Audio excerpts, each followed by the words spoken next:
Old Sultan. A farmer once had a faithful dog called Sultan, who had grown old and lost all his teeth so that he could no longer hold anything fast. One day, the farmer was standing with his wife before the house door and said, "Tomorrow I intend to shoot old Sultan. He is no longer of any use." His wife, who felt pity for the faithful beast, answered, "He has served us so long and been so faithful that we might well give him his keep." "What?" said the man. "You are not very sharp. He has not a tooth left in his mouth, and not a thief is afraid of him. Now he may be off. If he has served us, he has had a good feeding for it." The poor dog, who was laying stretched out in the sun not far off, had heard everything, and was sorry that the morrow was to be his last day. He had a good friend, the wolf, and crept out in the evening into the forest to him, and complained of the fate that awaited him. "Hark ye, gossip," said the wolf.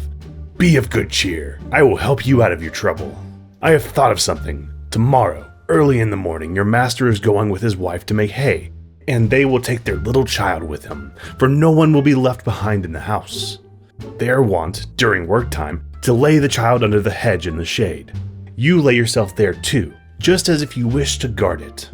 Then I will come out of the wood and carry off the child.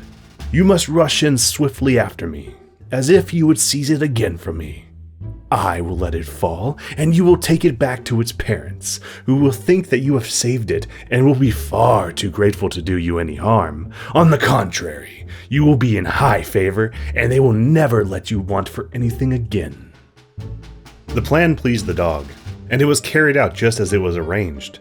The father screamed when he saw the wolf running across the field with his child, but when old Sultan brought it back, then he was full of joy, and stroked him, and said, "Not a hair of yours shall be hurt. You shall eat my bread free as long as you live."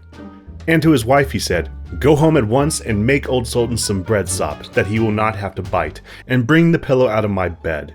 I will give him that to lie upon." Henceforth, old Sultan was as well off as he could wish to be. Soon afterwards, the wolf visited him, and was pleased that everything had succeeded so well. "But gossip," said he, "you will just wink an eye if, when I have a chance, I will carry off one of your master's fat sheep." "Do not reckon upon that," answered the dog. "I will remain true to my master. I cannot agree to that." The wolf, who thought that this could not be spoken in earnest, came creeping about in the night, and was going to take away the sheep. But the farmer, to whom the faithful Sultan had told the wolf's plan, caught him and dressed his hide soundly with the flail. The wolf had to pack off, but he cried out to the dog, "Wait a bit, you scoundrel! You shall pay for this!" The next morning, the wolf sent the boar to challenge the dog to come out into the forest so that they might settle the affair. Old Sultan could find no one to stand by him but a cat with only 3 legs, and as they went out together, the poor cat limped along, and at the same time stretched out her tail into the air with pain.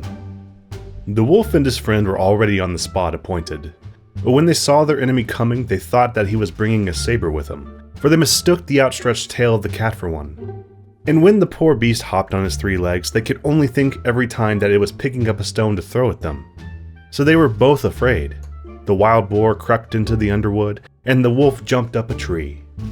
The dog and the cat, when they came up, wondered that there was no one to be seen. The wild boar, however, had not been able to hide himself altogether, and one of his ears was still to be seen. Whilst the cat was looking carefully about, the boar moved his ear. The cat, who thought it was a mouse moving there, jumped upon it and bit hard. The boar made a fearful noise and ran away, crying out, "The guilty one is up in the tree!" The dog and cat looked up and saw the wolf, who was ashamed of having shown himself so timid, and made friends with the dog. The end.